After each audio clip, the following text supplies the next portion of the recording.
Rempang Tanah Bertuan. Dikutip dari kitab Tuhfat An-Nafis karya Raja Ali Haji, terbit perdana tahun 1890, dijelaskan bahwa penduduk Pulau Rempang, Galang dan Bulang adalah keturunan dari rajurit-rajurit Laskar Kesultanan Riau Lingga, yang sudah mendiami pulau-pulau tersebut sejak tahun 1720 m, di masa pemerintahan Sultan Sulaiman Badrul Alam Syah'i.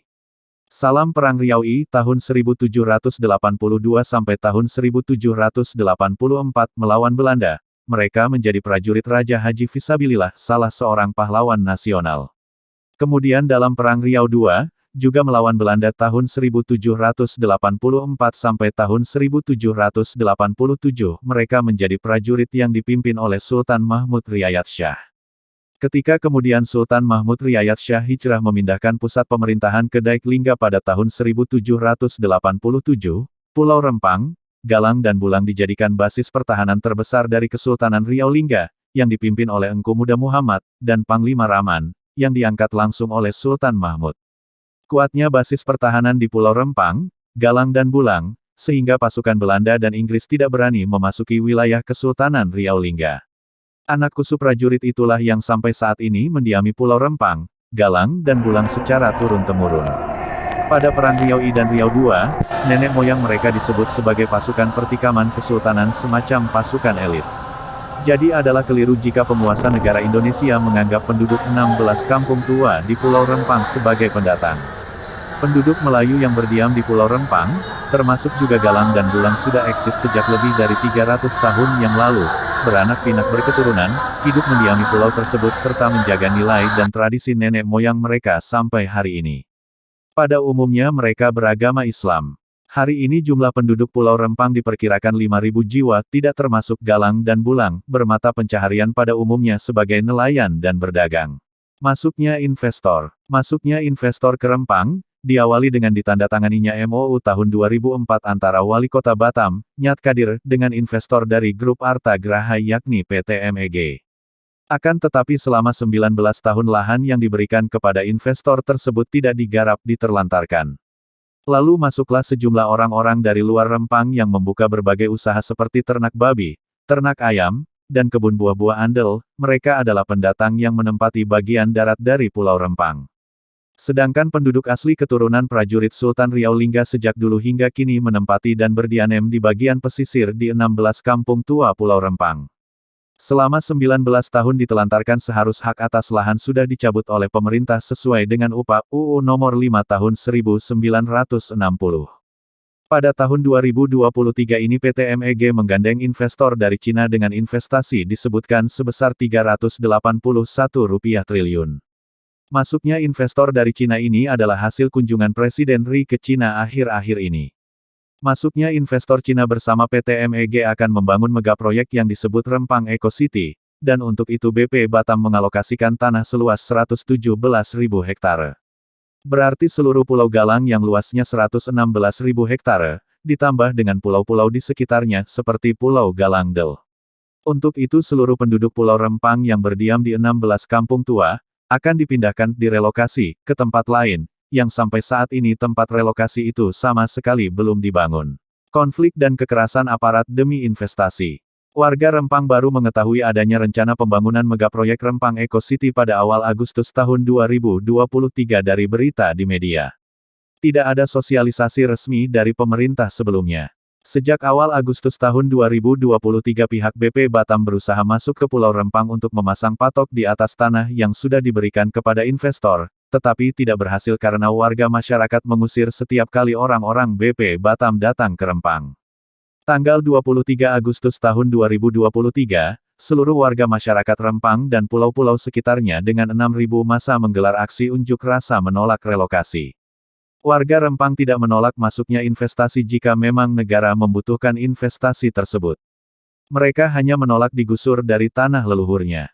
Mereka menolak dipindahkan dari kampung-kampung tua yang sudah mereka huni sejak 300 tahun yang lalu secara turun-temurun. Aksi unjuk rasa dengan 6.000 warga tidak mendapat tanggapan dari Kepala BP Batam HM Rudi, dengan alasan bahwa ini perintah Presiden karena ini proyek pemerintah pusat. Pada tanggal 7 September tahun 2023, 1.000 personil gabungan Polri, TNI, Satpol PP, dipimpin oleh Kapolresta Barelang, memaksa masuk ke Pulau Rempang untuk memasang patok lahan investor. Seluruh warga masyarakat bertahan di Jembatan 4, satu-satunya akses jalan masuk ke Pulau Rempang. Di sini terjadi insiden antara aparat dengan warga, puluhan warga mengalami luka-luka akibat pukulan dan tindak kekerasan aparat, dan dilarikan ke rumah sakit. Juga termasuk anak-anak sekolah, bahkan seorang bayi yang menjadi korban gas air mata yang ditembakkan aparat secara membabi buta.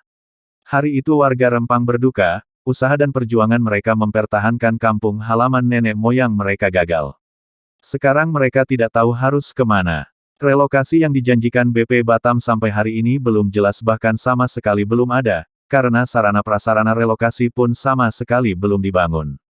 Kemana 5.000 jiwa penduduk ini akan melanjutkan hidup dan kehidupan mereka?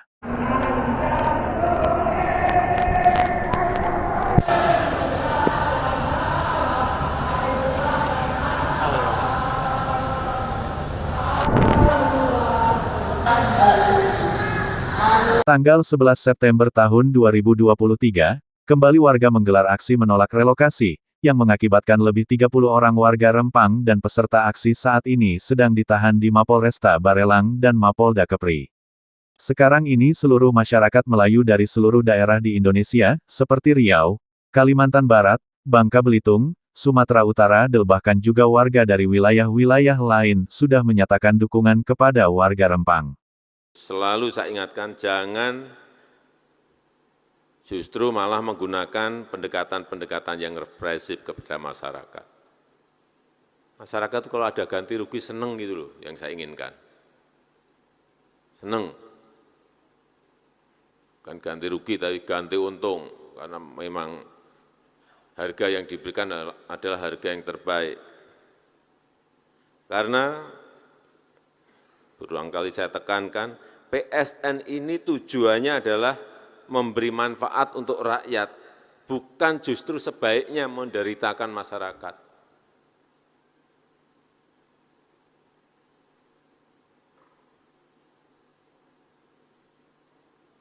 Saya sudah sampaikan urusan yang di mana? Rempang. Tadi malam, tengah malam saya telepon Kapolri.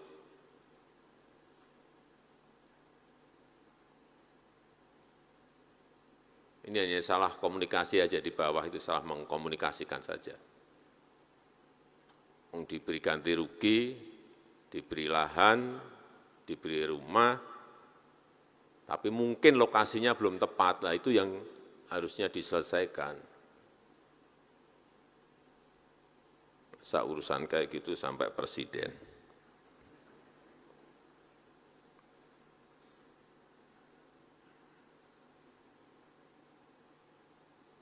Dan jika ada yang tidak mampu diselesaikan, segera disampaikan, segera dilaporkan ke dirjen terkait, ke menteri terkait.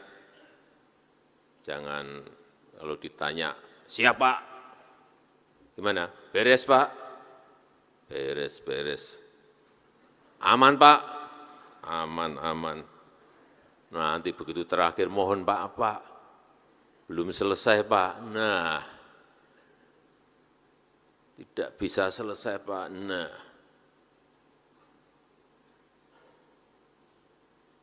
biasanya kita itu kalau sudah ada masalah dengan menteri-menteri, dengan Kapolri, dengan Panglima, rapatkan, oh udah ketemu, selesai masalah. Ketemu solusinya setiap masalah.